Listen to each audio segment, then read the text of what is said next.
बोलिए नारायण भगवान की जय। आप सभी को श्री कार्तिक मास की हार्दिक शुभकामनाएं। श्री सुजी महाराज शौनकादिक 88,000 ऋषियों को कार्तिक मास का 33वां अध्याय सुनाते हैं।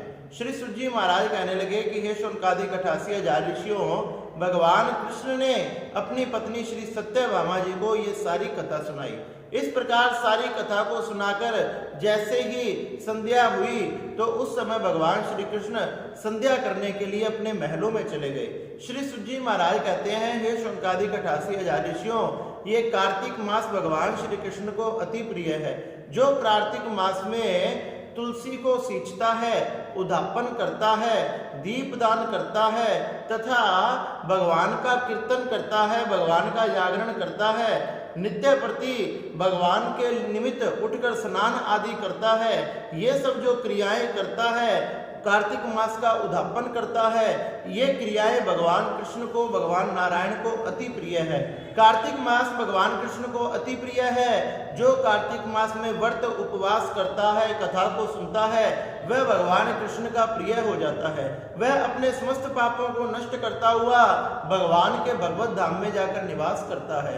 श्री शौनकादिक 88,000 ऋषि कहने लगे कि आपने बताया कि भगवान श्री कृष्ण को कार्तिक मास अति प्रिय है। कार्तिक मास में भगवान श्री कृष्ण की पीपल की, बरगद की, गौ की, ब्राह्मण की, इन सब की सेवा करनी चाहिए। इससे भगवान कृष्ण बड़े प्रसन्न होते हैं। तो आप कृपया कर ये मुझे बताएं कि पीपल का वृक्ष साक्षात भगवान विष्णु का रूप क्यों माना जाता है? बरगद का वृक्ष साक्षात भगवान शंकर का रूप क्यों माना जाता है? इसके पीछे क्या कारण है?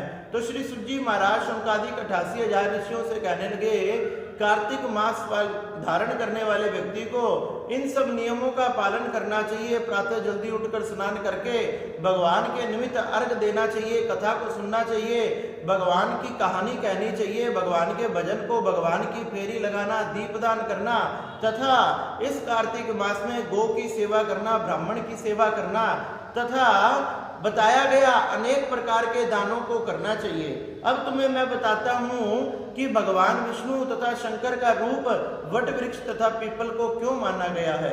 कहने लगे, साथ में ही शौनकादिक 88,000 ऋषियों ने प्रश्न किया, आप ये भी बताएं कि कार्तिक का मास करने वाला व्यक्ति अगर कहीं फंस जाए, कोई मुसीबत आ जाए, तो वह कार्तिक मास के पुण्य को कैसे प्राप्त करे?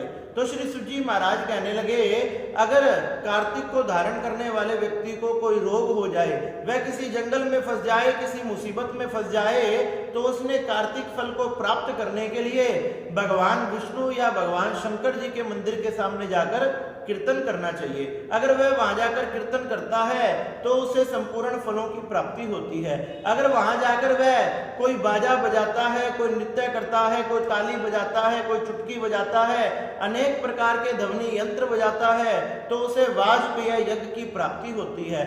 अगर उसे जल ना मिल सके स्नान करने के लिए, तो भगवान का नाम लेते ही हुए ही मार्जन करना चाहिए, भगवान का भजन कीर्तन करते रहना चाहिए।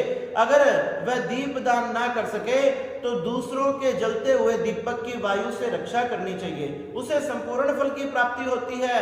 अगर वह किसी प्रकार से भी कार्तिक मास में कथा कहानी आदि को ना सुन सके, कोई दान पुण्य ना कर सके, उद्यापन आदि ना कर सके, तो केवल एक ब्राह्मण को भी संतुष्ट कर देता है, तो उससे भी भगवान नारायण प्रसन्न होते हैं, क्योंकि भगवान नारायण सदा अपने भक्तों के पास निवास करते हैं।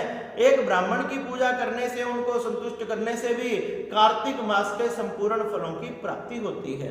श्री सुजी महाराज शौनकादिक 88,000 ऋषियों से कहने लगे, एक समय भगवान शंकर तथा पार्वती विहार कर रहे थे। देवताओं ने अपनी लीला के लिए अग्नि देवता को ब्राह्मण का रूप बनाकर उनके पास भेज दिया।